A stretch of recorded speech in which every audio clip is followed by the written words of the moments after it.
Il y a des moments, quand je regarde la vie politique française, je m'interroge sur le...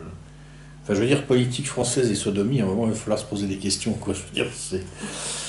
Mais il y a aussi un autre truc, cela dit, dans ce tableau qui me paraît intéressant, c'est on observe que chez Jean-Luc Mélenchon, on trouve quand même un score très bon chez les 100 religions, 28%. Donc ça, à mon avis, ce ressaut de Mélenchon là-dedans, ça correspond tout simplement aux bouffeurs de curés. Ce qui pourrait à terme poser des problèmes, je pense, à Jean-Luc Mélenchon, parce que en même temps, il a fait un score plutôt élevé dans une catégorie que Steria a appelée les autres religions, où il a fait 23% également, comme Emmanuel Macron. Qu'est-ce que c'est ces autres religions? Bon, il doit y avoir quelques juifs, quelques protestants, quelques bouddhistes, mais enfin la grande masse... Les musulmanes. C'est les musulmanes.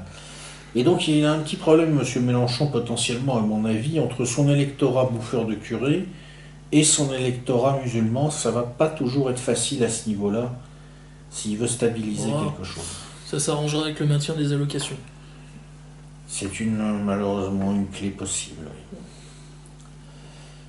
Sinon, on peut remarquer que Marine Le Pen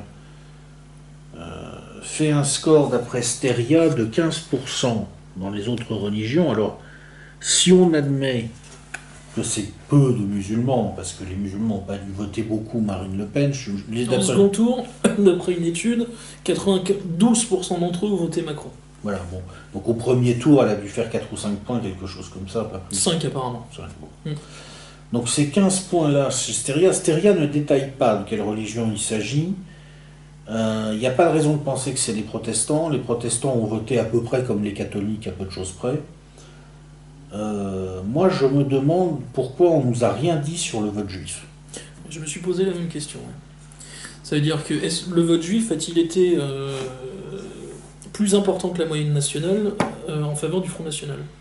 C'est la question que je me pose. C'est la conclusion que j'en ai tirée, en fait. Le fameux tableau, là où j'ai vu d'ailleurs donc, que les musulmans avaient voté à hauteur de 92% en faveur de Macron et seulement de 8% pour Marine Le Pen au second tour, je m'étais fait la réflexion, je fais où est passé l'électorat juif dans cette enquête, dans cette étude? Ils votent pas, apparemment. Ils votent pas. Ils n'existent plus. Bon. Peut-être que ça la foutrait mal si on apprenait qu'au-delà de vis-à-vis du CRIF et de la LICRA, ce serait embêtant de savoir que... Voilà, que Jakubovic s'énerve comme un malade sur le thème Marine va vous remettre dans les camps de concentration et qu'en pratique les autres ils votent plus FN que la moyenne nationale. Ouais.